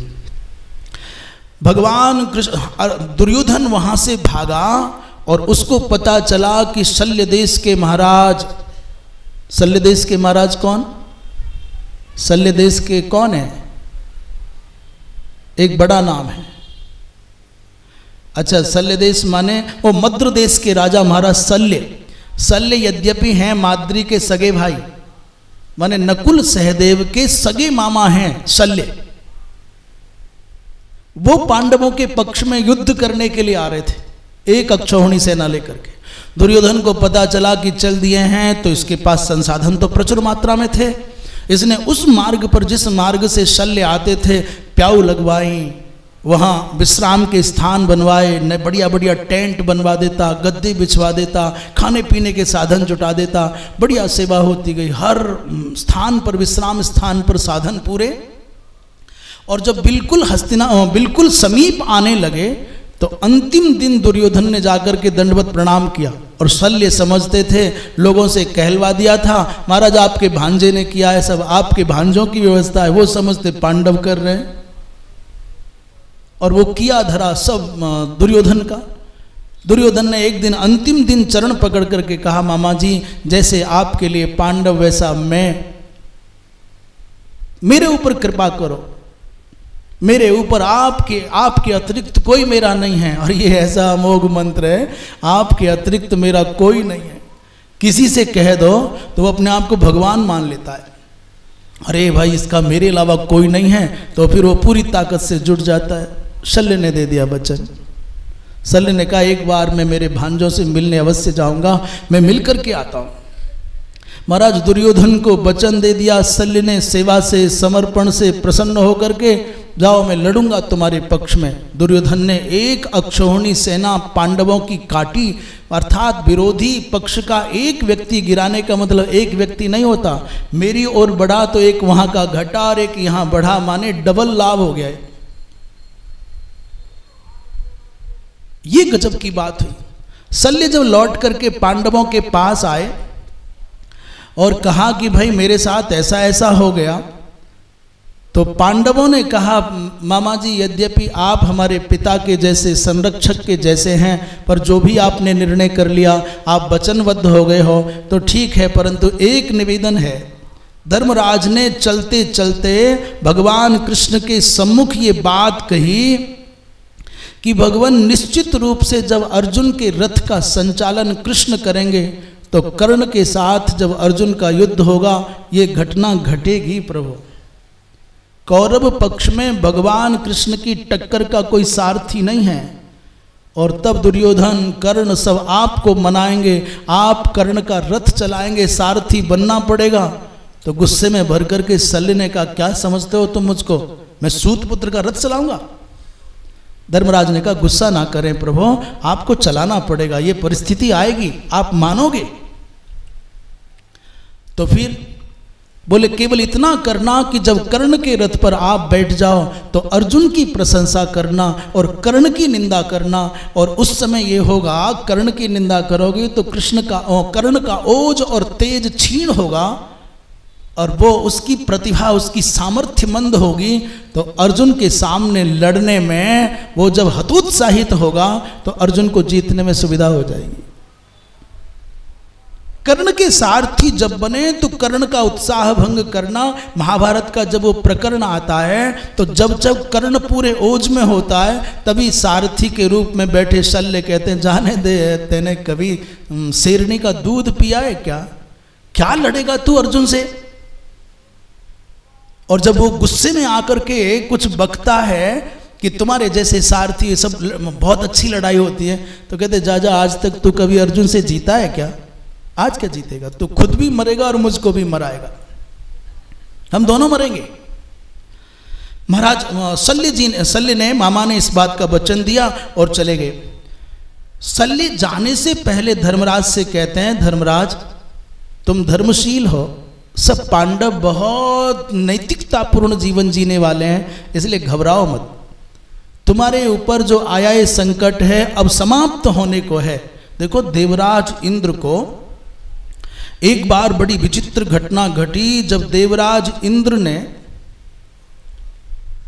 त्वष्टा के पुत्र को, एक दिन देवराज इंद्र से अपराध हो गया, अनजाने में अपने गुरु का अपमान हो गया, तिरस्कार हो गया। बृहस्पति जी महाराज आ रहे थे, सभा के द्वार पर पहुंचे, देवराज इंद्र बड़े सिंहासन पर बैठे थे, गुरु बृहस्पति को आया हुआ देख करके आंख बंद कर ली, जैसे माला जपने वाले आंख बंद करने का नाटक कर लेते, कौन उठे। ये अंदर से जब सिद्धि पनपती है तो बड़ा मुश्किल हो जाता है उठना। गुरु आए, माता पिता आए तो उठ के आसन से खड़ा हो जाना चाहिए, पर कौन हो, कौन झंझट करे। तो नहीं उठा जा रहा, अब कौन उठे, भरी सभा में अप्सराएं नाच रही हैं, जय जयकार हो रही है, तो बृहस्पति जी को देख करके ऐसे कर लिया जैसे देखा ही ना हो, दूसरी ओर देखने लगे। बृहस्पति जी समझ गए कि इसकी दृष्टि में खोट आ गया है, इसलिए वहीं से गायब हो गए। और जैसे ही बृहस्पति जी गए, गुरु ने त्यागा, उसी समय उनकी तेजस्विता मरी और असुरों ने आक्रमण कर दिया। बिना गुरु के, बिना आचार्य के रहना नहीं चाहिए।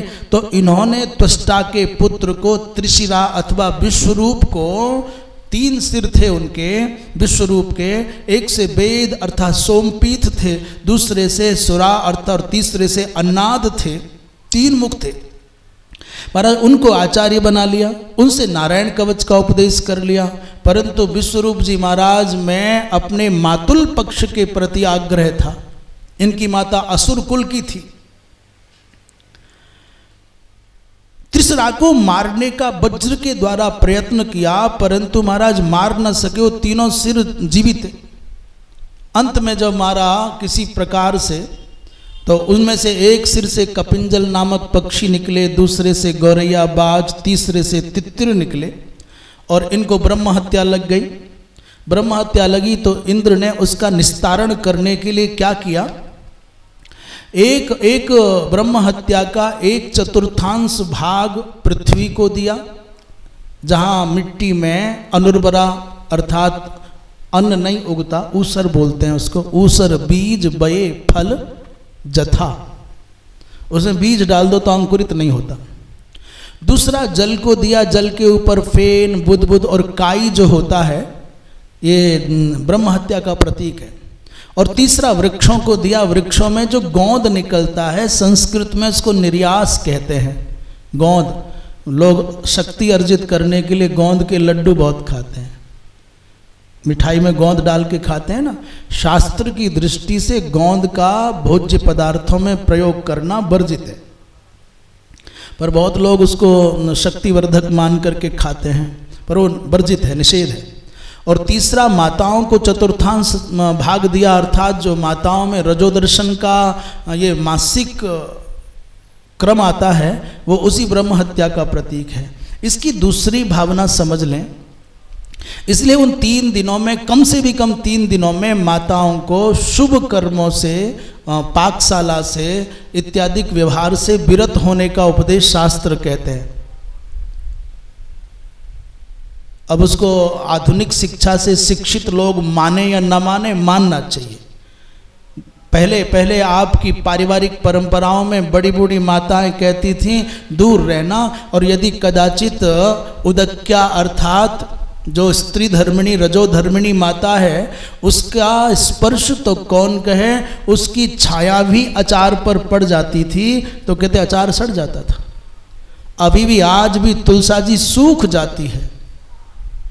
और जा तन की झाई परत अंध होत भुजंग, सर्प अंधा हो जाता है।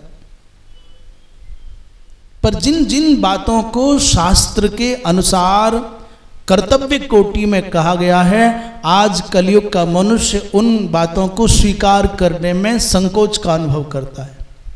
और जिन बातों को, जिन विषयों को निषेध कोटि में रखा गया है, आज का स्वतंत्र, स्वच्छंद और उच्छृंखल वृत्ति का प्राणी उनको विधेय कोटि में रखना चाहता है कि ये तो क्या का निषेध है, ये क्यों ना करें, अवश्य करेंगे। तो जो निषेध है उसको अवश्य करना चाहता है, जो विधि है उसको करने में प्रवृत्ति नहीं है। यही कलयुग के मनुष्य का स्वभाव है।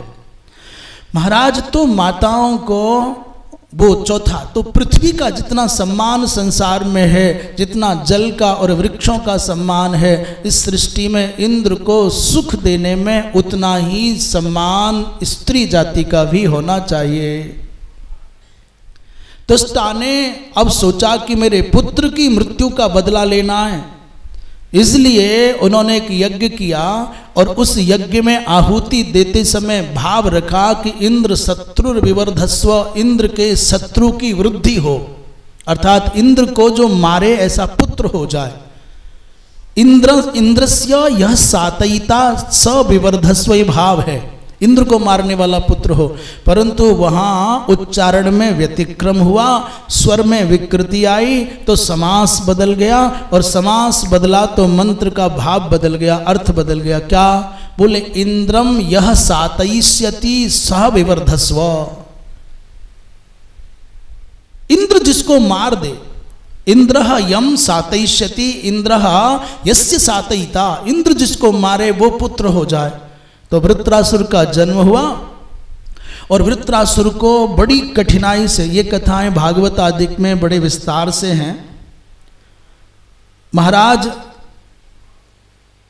उस वृत्रासुर को मरना इसलिए आसान नहीं था। यहाँ तो जो भागवत में वृत्रासुर की मृत्यु का कारण है वो है महर्षि दधीची की अस्थियों से बना हुआ वज्र, पर महाभारत का प्रसंग थोड़ा भिन्न है। महाभारत में वृत्रासुर ने त्रैलोक्य पर अपना अधिकार जमाया और बड़े बड़े दिव्यात्माओं से आशीर्वाद मांगा कि मेरी मृत्यु न शुष्क पदार्थ से हो, न गीले से हो, न पत्थर से हो, न लकड़ी से हो, न वृक्ष से हो, न लता से हो, न अस्त्र से हो, न शस्त्र से हो, न दिन में मरूं न रात में मरूं। अब बताओ किससे मरेगा फिर? इंद्र बड़े बेचैन, भगवान ने कहा थोड़े दिन मित्रता कर लो, भूल जाओ। इंद्र ने वृत्रासुर के साथ मित्रता कर ली और मित्रता गहरी हो गई, दोनों एक दूसरे का हाथ पकड़े घूम रहे थे। अचानक न शुष्केण न चार्द्रेण न चास्मना न च दारुणा न शस्त्रेण न चास्त्रेण न दिवा न तथा निशि बध्यो न भवेयम विप्रेन्द्राः, ऋषियों ने तथास्तु कह दिया था। एक दिन महाराज इंद्र और वृत्रासुर दोनों समुद्र के किनारे घूम रहे थे। अचानक भगवान की कृपा से इंद्र की दृष्टि पड़ी, समुद्र के ऊपर एक समुद्र फेन, समुद्र का फेन जब इकट्ठा हो जाता है, घनीभूत हो जाता है, पिंडीभूत हो जाता है, तो वो न गीला होता, न सूखा होता, न अस्त्र होता, न शस्त्र होता, वो एक विचित्र पदार्थ बन जाता है। उसको पकड़ा, उठा लिया और उसमें भगवान की कृपा से भगवान ने वज्रत्व का आधान कर दिया। भगवान विष्णु की कृपा से समुद्र फेन के द्वारा वृत्रासुर को मार दिया। वृत्रासुर मर गया, त्रैलोक्य प्रसन्न है, क्योंकि वृत्रासुर अपने आप में अच्छा है, उसके अनुवर्ती अच्छे नहीं, राक्षसों का, दैत्यों का, दानवों का संरक्षक है। संतों की, ब्राह्मणों की, गायों की, यज्ञ की, वेदों की मर्यादाओं का हनन होता था, सतियों का, साध्वियों का चरित्र हरण होता था। महाराज इसलिए वृत्रासुर को मारने पर त्रैलोक्य प्रसन्न हुआ, परंतु इंद्र को विश्वासघात लग गया। ब्रह्म हत्या का पाप तो लगा ही था, अब विश्वासघात का पाप लग गया। लज्जा के मारे, शर्म के मारे इंद्र कमल नाल में सूक्ष्म रूप से प्रविष्ट हो गए। हजारों वर्षों तक छिपे रहे, स्वर्गलोक में राजा कौन बने। उन्हीं दिनों भूतल के, भूलोक के, सूर्य वंश के इक्ष्वाकु पुत्र इक्ष्वाकु के वंश में एक नहुस नाम के राजा हुए। उनको राजा बना दिया गया स्वर्गलोक का। यहाँ से नहुस को आमंत्रित करके देवलोक का, स्वर्गलोक का राजा बनाया। ये कथा पहले भी आप सुन चुके हो और सब कुछ ठीक चल रहा था। अचानक उसके मन में कीड़ा कुलबुलाया कि इंद्र मैं हूं तो फिर सची मेरे बराबर में बैठनी चाहिए। सची बृहस्पति जी की शरण में गई। सबने समझाया कि भाई जाने दो ना, तुम्हारा क्या जाता है। बृहस्पति ने कहा मैं शरणागत को नहीं त्याग सकता। बृहस्पति ने कहा कि इस नीच व्यक्ति को मारने की आवश्यकता नहीं, काल अपने आप इसको मार देगा, इसका पाप इसको मार देगा। चिंतन हो रहा है। पद पाने पर, प्रतिष्ठा पाने पर, संपत्ति पाने पर, सफलता पाने पर केवल वही टिक पाता है जो सन्मार्ग पर चलता है, जिसकी सन्मति बची रहती है। यदि आपकी मति अच्छी है, यदि आपका मार्ग अच्छा है, आपके ऊपर संतों की कृपा है, तो भैया पक्का है भगवान की भी कृपा होगी। और जिसके घर सुदीर्घ काल तक लक्ष्मी को रहना है, जिनके जीवन में सुदीर्घ काल तक अच्छाइयाँ बनी रहनी है, ऐश्वर्य बना रहना है, उनकी निष्ठा अपने आप संतों में, अपने आप सन्मार्ग पर, उनके जीवन में अपने आप सदाचार रहता है। और जो लोग अपने पथ से बिखर जाते हैं, भटक जाते हैं, ऊंची जगह पहुंचना बड़ी बात नहीं बाबा, ऊंची जगह पर बने रहना बड़ी बात है। इसलिए बृहस्पति जी आदि के समझाने पर भी नहुस नहीं माना, सची के बिना रुकता नहीं। तो सची ने एक दिन बृहस्पति जी महाराज से एक मंत्र प्राप्त किया और उपश्रुति विद्या का तप किया। उपश्रुति विद्या ने इंद्र का दर्शन कराया और इंद्र ने कहा कि देवी उस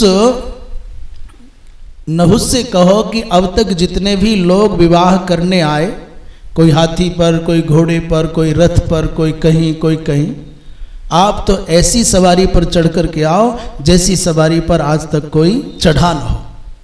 उसके सामने सप्तर्षि जा रहे थे। उन सप्तर्षियों को देख करके इसके मन में आ गया, बात तो गजब की, आज तक दुनिया में कोई भी इन सप्तर्षियों के ऊपर पालकी ढोई जा रही और उस पर बैठ करके कोई गया नहीं। इसने क्या किया, इन महात्माओं को अपनी पालकी में ढो लिया। महात्मा बड़े परेशान, बड़े हारे, बड़े थके। एक दिन अचानक पालकी में जुड़े जुड़े अचानक एक महापुरुष ने पूछा, नहुस, हमारे मन में एक प्रश्न बनता है कि ये बताओ, वेद में जो गौ प्रोक्षण के मंत्र हैं वो प्रमाणित हैं कि अप्रमाणित हैं? गौ प्रोक्षण का तात्पर्य अर्थात गोमेध यज्ञ से संबंधित कुछ प्रश्न हैं, गौ माता से संबंधित कुछ प्रश्न हैं, वो प्रामाणिक हैं कि अप्रामाणिक हैं? प्रोक्षण शब्द का यहाँ गोपनीय अर्थ है। तो नहुस ने जैसे ही कहा कि मंत्र अप्रामाणिक हैं, तो वेद को अप्रामाणिक बताने के कारण महाराज उसका तेज क्षीण हो गया। ऋषि गणों ने कहा, राजन ये मंत्र प्रमाणित हैं और तुम अप्रामाणिक कहते हो, तुम वेदों के प्रामाण्य पर शंका करते हो। ऐसा कह करके थोड़ा बहस होने लग गई। महात्मा कहते, ऋषि कहते वेद प्रमाण है और नहुस कहता ये मंत्र प्रमाण नहीं है। क्रोध में भर करके नहुस ने अगस्त जी महाराज के सर पर ठोकर मार दी। अथ माम अस्पृशन मूर्धनि पादेना अधर्म पीड़ितः। ये अगस्त जी महाराज जब कथा सुना रहे हैं तब का प्रसंग है।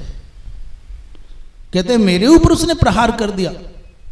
क्रुद्ध होकर के अगस्त्य जी महाराज ने कहा, रे पापी, पूर्ववर्ती ऋषियों का तू अपमान करता है, तपस्वील वृद्ध महात्माओं से पालकी ढुलवाता है और मुझको सिर पर ठोकर मारता है, अपने मुख से अपनी मिथ्या प्रशंसा करता है और पराई नारी पर कुदृष्टि रखता है।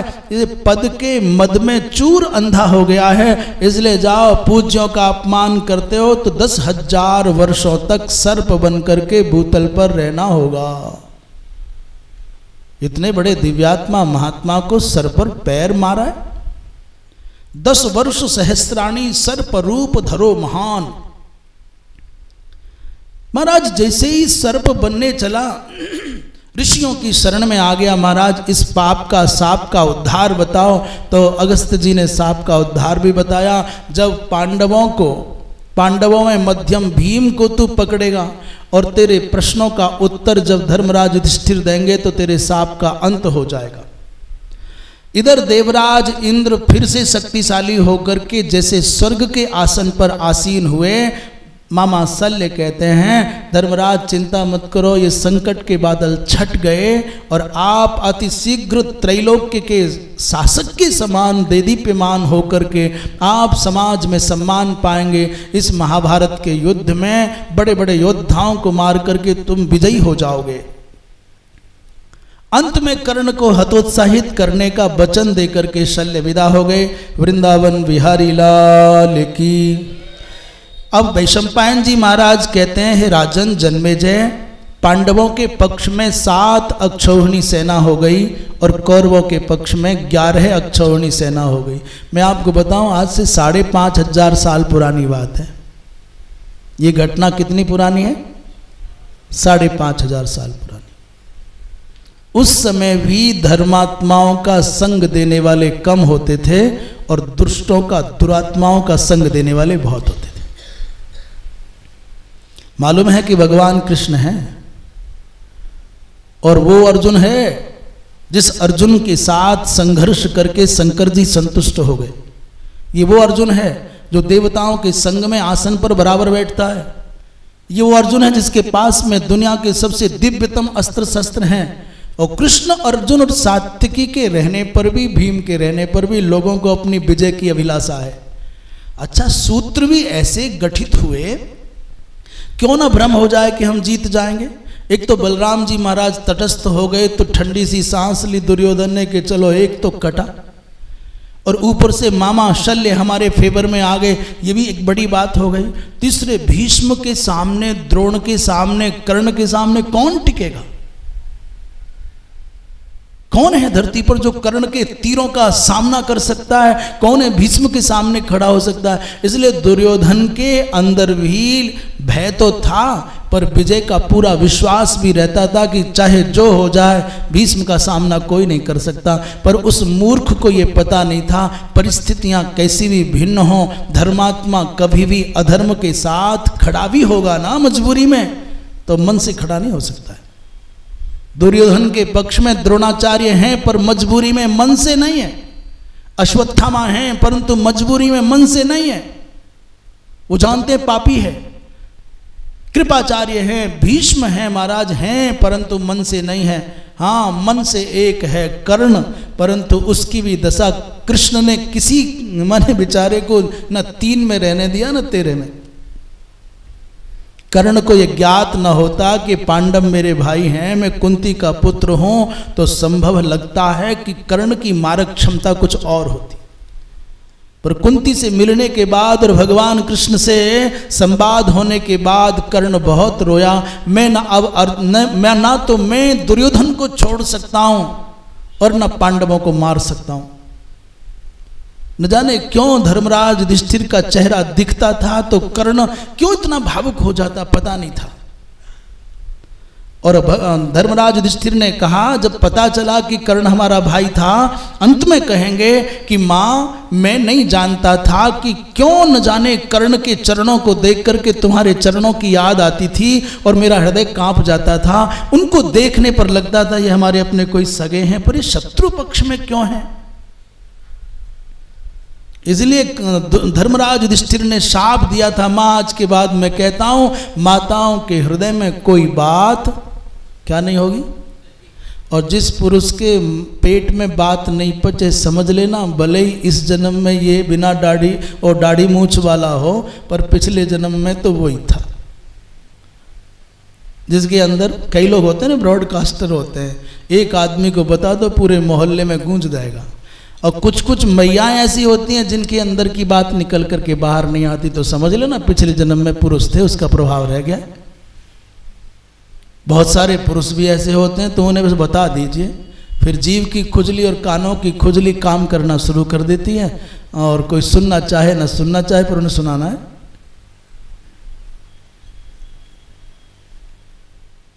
उस समय धर्मराज ने कहा था, माताओं के पेट में आज के बाद कोई रहस्य छुपा नहीं रहेगा। और जो ये सोचता हो ना कि मैया, ये दैया, ये लाली, ये बहन मुँह पे बहुत विश्वास करे, सब मेरे अलावा किसी पर भरोसा ना करे।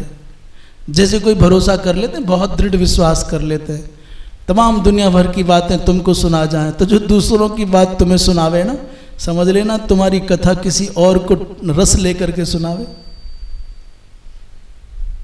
जो किसी दूसरे की कहानी तुमको सुना सके, मेरे साथ ये अन्याय हुआ, मेरे साथ ये बुरा हुआ, मेरे साथ ये हुआ, तो फिर तुम भी जुड़ गए, तुम्हारी कथा कहीं और सुनाई जाएगी।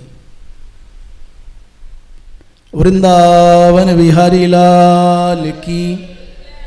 7 अक्षौहिणी का सांकेतिक भाव मानते हैं, 5 प्राण, 1 बुद्धि और 1 आत्मा, ये 7 अक्षौहिणी है।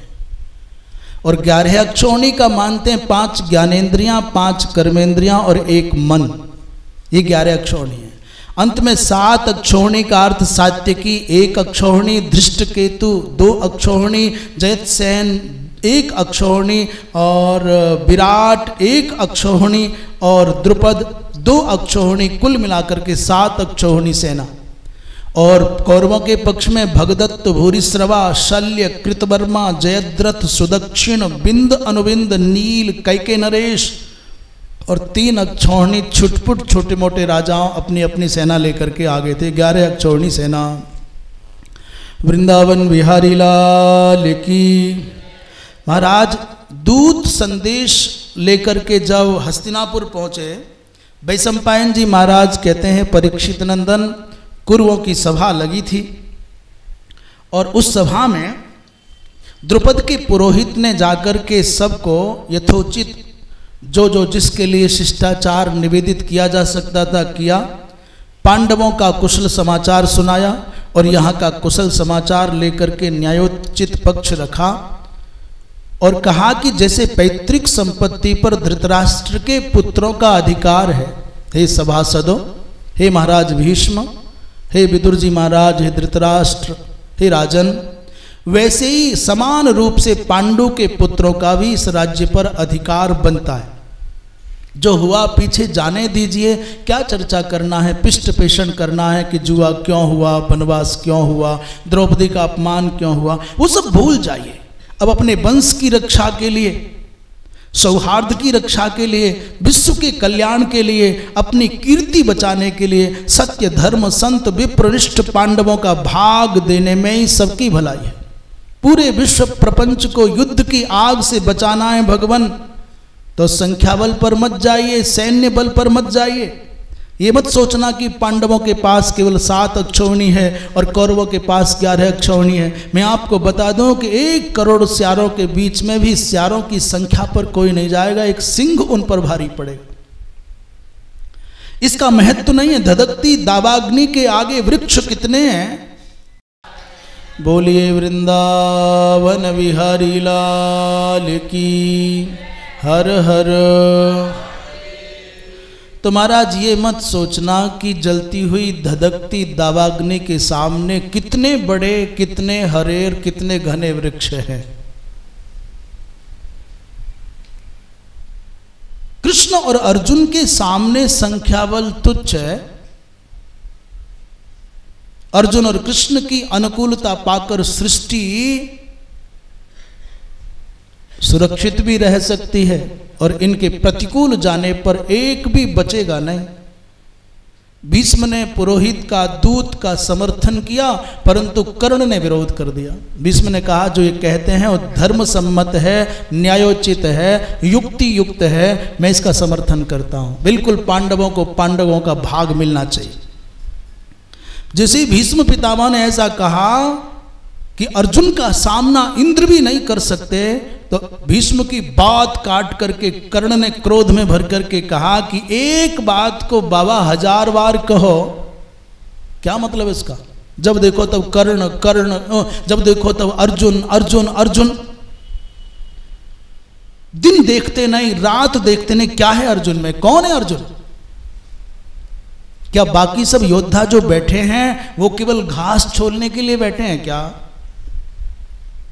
उन बूढ़े विराट और द्रुपद के भरोसे हमको डराने की और राज्य लेने की चाहत यदि अर्जुन के मन में है तो फिर ये दिवा स्वप्न है। अभी अज्ञातवास पूरा नहीं हुआ पितामह,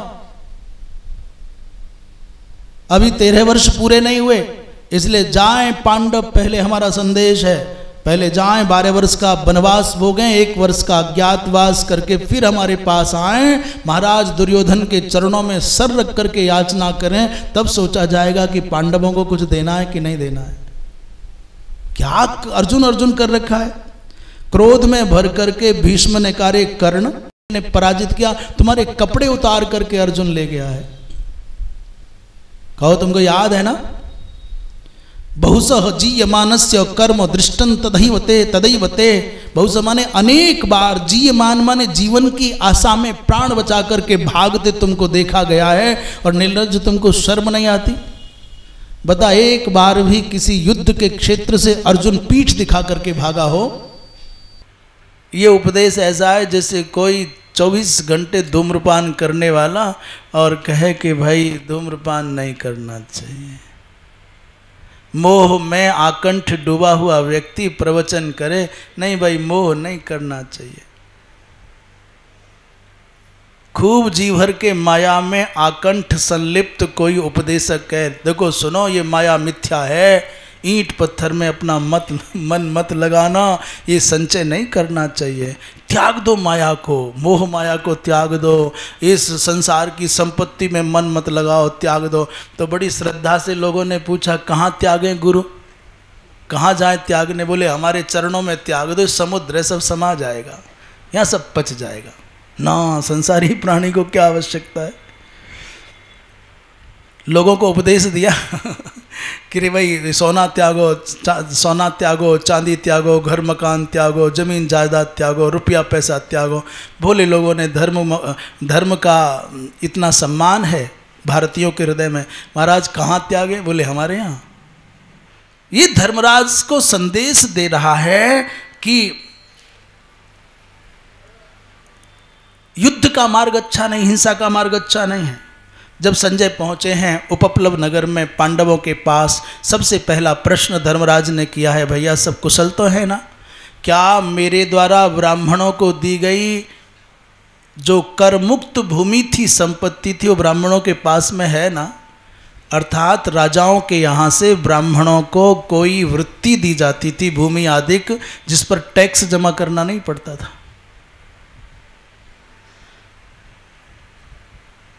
क्योंकि जब संसार से प्राणी जाता है ना, तो एतत् ज्योतिश्चोत्तमम जीवलोके शुक्लम प्रजानाम विहितम विधात्रा, यही प्रकाश के स्तंभ का कार्य करता है।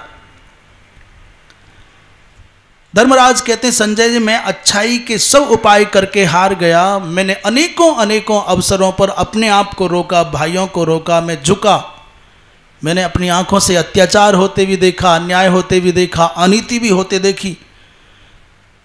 एक संसार का कोई भी प्राणी हम पांचों भाइयों का एक भी अपराध बता दे, पर सब प्रकार से त्रास दिया, दबाया गया, पर संसार के किसी व्यक्ति ने उन पापियों का विरोध नहीं किया।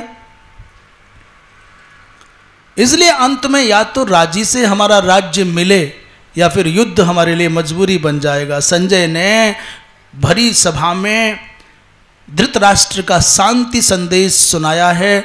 समम राजा धृतराष्ट्रोभिनंदन, महाराज धृतराष्ट्र इस संसार में शांति के समर्थक हैं। ये ऐसा ही उपदेश है जैसे इराक और ईरान, सीरिया और पाकिस्तान और अफ़गानिस्तान मिल करके शांति के सफ़ेद कबूतर उड़ाए, बोले हम तो भैया अमन के समर्थक हैं, हम तो शांति के समर्थक हैं। ये ऐसा ही है, पांडवों की संपत्ति हरण करके उनके साथ छल कपट करके कहते हैं हम शांति के समर्थक हैं।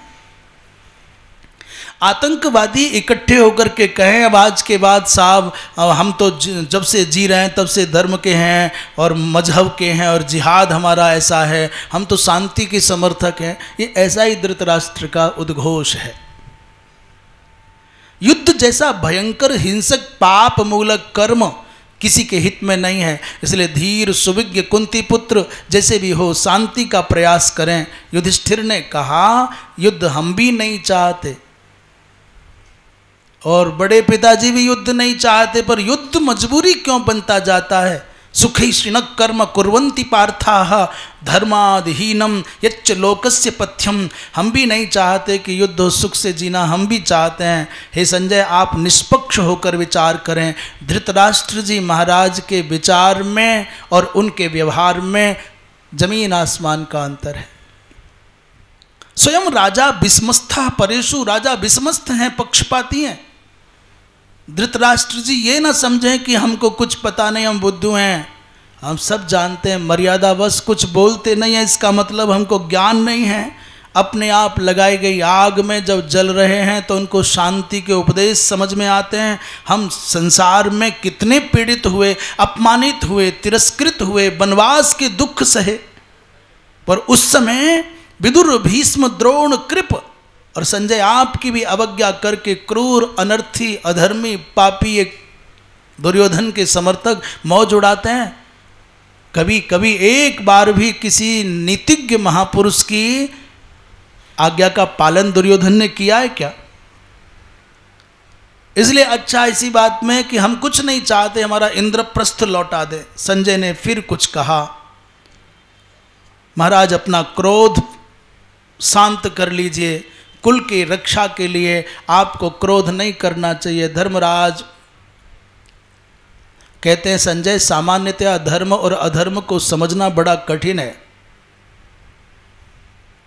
ब्राह्मण का धर्म ब्राह्मण के लिए उचित है, क्षत्रिय का धर्म क्षत्रिय के लिए उचित है, और वैश्य का धर्म वैश्य के लिए उचित है, और शूद्र वर्ण में जन्मे भाइयों का धर्म उनके लिए उचित है। भगवान कृष्ण भी यही कहते हैं, कौरव और पांडवों का हम हित चाहते हैं, हम भी संधि चाहते हैं, पर मेरा मत है कि जितनी महिमा शास्त्रों में त्याग की है उतनी महिमा किसी और की नहीं है। समग्र पृथ्वी, समग्र प्रकृति, सूर्य, चंद्र, वृक्ष, नदियाँ, पर्वत, सागर सब त्याग का उपदेश देते हैं। और इस संसार ने उन्हीं महामनीषियों को, महापुरुषों को पूजा जो त्यागपूर्ण जीवन जीते रहे। संचय करने वाले, संग्रह करने वाले को लोग सम्मान की दृष्टि से नहीं देखते। हम कहीं और ना जाएं, इसी परिसर की बात करें जहाँ हम बैठे हैं। यहाँ जो भी व्यक्ति अधिक संचय करने वाला है ना, अपना पेट छोटा है पर बैग का पेट मोटा होता जा रहा है, तो लोग उसको उपहास की दृष्टि से देखते हैं। भी क्यों? भी कोई व्यक्ति दोनों समय ठीक भोजन मिलता हो, जब मन में आए तब वो पदार्थ बना करके खाने की स्वतंत्रता हो, कोई रोक टोक ना हो, फिर भी सूखे सड़े हुए चना धर ले, चिनौरियाँ धर करके चींटियों को आमंत्रित करे बैग में और सनाद फैलने लगे, तो उसको उपहास की दृष्टि से नहीं देखा जाएगा। जो साधन तुम्हारे काम नहीं आना, वो संचय करके आप रखोगे तो उपहास के पात्र नहीं बनोगे। इसलिए संचय करने वालों को संसार में कभी बहुत आदर की दृष्टि से नहीं देखा गया। यहाँ तक कि राजनीतिक क्षेत्र में भी जिन लोगों ने बहुत अधिक अनैतिक रूप से संपत्तियां अर्जित की, उनको भी लोग हेय दृष्टि से देखते हैं। होने पर यदि देने की वृत्ति नहीं है तो जाइए, दुनिया तुमसे घृणा करेगी। नहीं है तो कोई तुमसे आशा ही नहीं करेगा, पर होने पर तुम खर्च करना नहीं जानते तो तुमको कभी संसार में सम्मान मिल नहीं सकता। और महाराज होने पर नहीं देते तो चलो चलेगा, होने पर लेने की तुम्हारी प्रवृत्तियां हैं, हाथ फैलाए बिना मानते नहीं हो, तो फिर आपको दुनिया में न यहाँ आदर मिलेगा न वहाँ आदर मिलेगा। जिनके लिए संचय करते हो उनकी दृष्टि में भी आपको आदर नहीं मिलेगा। विप्र के धर्म का, क्षत्रिय के धर्म का, वैश्य के धर्म का और इन सब का विवेचन धर्मराज ने यहाँ प्रस्तुत किया है। भगवान श्री कृष्ण ने भी यहाँ पर प्रस्तुत किया है। शास्त्र ने जो उपदेश हमारे कल्याण के लिए निर्धारित किया वही करे, उसी में कल्याण है। धर्मराज का स्पष्ट मत है, यदि हमारा अधिकार हमको सहजता से प्राप्त नहीं होगा तो अब समय गया, हम लड़ करके लेने में सक्षम है। इस बात को ध्यान से सुन लिया जाए। धर्मराज ने संदेश दे दिया, या तो हमारी शक्रपुरी माने इंद्रप्रस्थ दीजिए अथवा युद्धस्य बा भारत मुख्य वीर, आओ लड़ो या फिर हमारा राज्य दो। अंत में संजय को संदेश देकर के लौटा रहे हैं और जाते जाते अचानक धर्मराज ने सोचा कि अरे भाई इंद्रप्रस्थ की बात छोड़ो, शायद दुर्योधन के हलक से ना निकले, फिर भी लड़ाई अच्छी नहीं है। जाते जाते धर्मराज ने प्रस्ताव कर दिया कि कुछ नहीं दे सकते तो बड़े पिताजी केवल 5 गांव हम 5 पांडवों को दे दें तो जाओ, फिर भी युद्ध नहीं होगा, हम निर्वाह कर लेंगे। वो 5 गांव कौन से हैं? 4 गांव बताए हैं और 5वां स्वतंत्र छोड़ा। अविस्थलम, ब्रिकस्थलम, माकंदीम, वारणावतम और अवसानम भवत्वत्र किंच देकंच पंचमम। आज ही समझौता हो जाए, यदि अविस्थल दे दिया जाए और ब्रिकस्थल दे दिया जाए, और ब्रिकस्थल माने बागपत को कहते हैं। माकंदी नाम का एक गांव है, बारनावत नाम का एक गांव है, लगभग बरनाला को चौथा गांव कहते हैं। और 5वां बोले किंच देकंच पंचमम, 5वां कोई एक गांव दे दो। जाओ संजय, इससे छोटा प्रस्ताव और इससे सूक्ष्म चिंतन कुछ और न होगा। हम 5 पांडवों की जीविका के लिए 5 गांव दे दो तो भी युद्ध न होगा। धृतराष्ट्र के पास में जा अर्जुन ने यद्यपि कड़ा संदेश दिया, पांडवों का संदेश मिला, यथायोग्य शिष्टाचार विनिवेदित किया, परंतु करें क्या, कौरवों को ये भी नहीं सुहाया। रात भर नींद नहीं आई धृतराष्ट्र को, बेचैन होकर के करवट बदलते रहे। विदुर जी को बुलाया और कहा क्या करूं विदुर, रात भर मुझे नींद नहीं आई है, मैं क्या करूं, मुझे समझ में नहीं आता है। विदुर जी ने कहा महाराज लगता है आपका किसी बलवान व्यक्ति से विरोध हो गया है। जिसका बलवान व्यक्ति से विरोध हो जाता है उसको रात में नींद नहीं आती। साधनहीन व्यक्ति को नींद नहीं आती, जिसका धन लुट गया है उसको भी नींद नहीं आती। हमने देखा फटी हुई मच्छरदानी चली जाए तो चेहरा बदल जाए, कहाँ नींद आए। बोले ऐसी मच्छरदानी जिसमें मनुष्य भले ही रहे परंतु मच्छरदानी है ना, मच्छरदानी में मच्छरों ने क्या कर दिया, स्ट्राइक कर दी। बोले घर हमारा रहता मनुष्य है। तो महाराज मच्छरदानी फट गई, मनुष्य एक रह गया और मच्छर हो गए 1000। बोले अभियुक्तम बलवता दुर्बलम हीन साधनम हृत्सम कामिनम चौरम आविशंति प्रजागरा। भगवान जिसका बलवान के साथ विरोध हो गया है, मैं कमजोर हूँ, मेरा शक्तिशाली व्यक्ति से विरोध हो गया तो नींद नहीं आएगी। और महाराज हीन साधन व्यक्ति को, जिसका धन चुर गया है, जो कामी है उसको भी नींद नहीं आती, जो चोर है उसको भी नींद नहीं आती, रात भर जगते हैं। आपने धर्मात्मा सेवक आज्ञाकारी पांडवों को छोड़ करके पुत्र के मोह में फंस करके पापी दुर्योधन का पक्ष लिया, चोरों को सत्ता सौंप दिए तो कैसे नींद आएगी। विदुर नीति यहाँ से आरंभ होती है। मैं समझता हूँ समय भी लगभग हो गया। एक बात कह करके विराम देते हैं। भगवान एक बात बताऊं, विदुर जी ने कहा आप अभी भी समय है, यद्यपि आप मानोगे नहीं। जब विदुर समझाते थे धृतराष्ट्र को, आज असंख्य विदुर समझाते हैं दूसरों को, अपनों को छोड़ करके। विदुर बेचारे अपने आप को नहीं सुना पा रहे। निषेवते प्रशस्तानि निंदितानि न सेवते अनास्तिकः श्रद्धानः एतत् पांडित। ये समझदारी किसमें है? जो व्यक्ति प्रशस्त वस्तुओं को, प्रशस्त व्यक्तियों को और प्रशस्त विचारों को और प्रशस्त व्यवहार को और प्रशस्त स्थान का सेवन करता है, अर्थात श्रेष्ठ व्यक्ति, उत्तम वस्तु, उत्तम स्थान और उत्तम विचार का जो सेवन करता है और निंदित वस्तु, व्यक्ति और स्थान का परित्याग कर देता है, जो नास्तिक नहीं है और जो अश्रद्धालु नहीं है, ऐसे व्यक्ति को पंडित कहा जा सकता है, विचारवान कहा जा सकता है। और जो श्रेष्ठ व्यक्ति को, वस्तु को, स्थान को त्यागे और निंदित वस्तुओं का, व्यक्तियों का संचय करे, महाराज वो क्या होगा ये विदुर जी को भी पता नहीं है। शेष विचार अब कल होगा। वृंदावन बिहारी लाल की। श्रीमन नारायण नारायण नारायण श्रीमन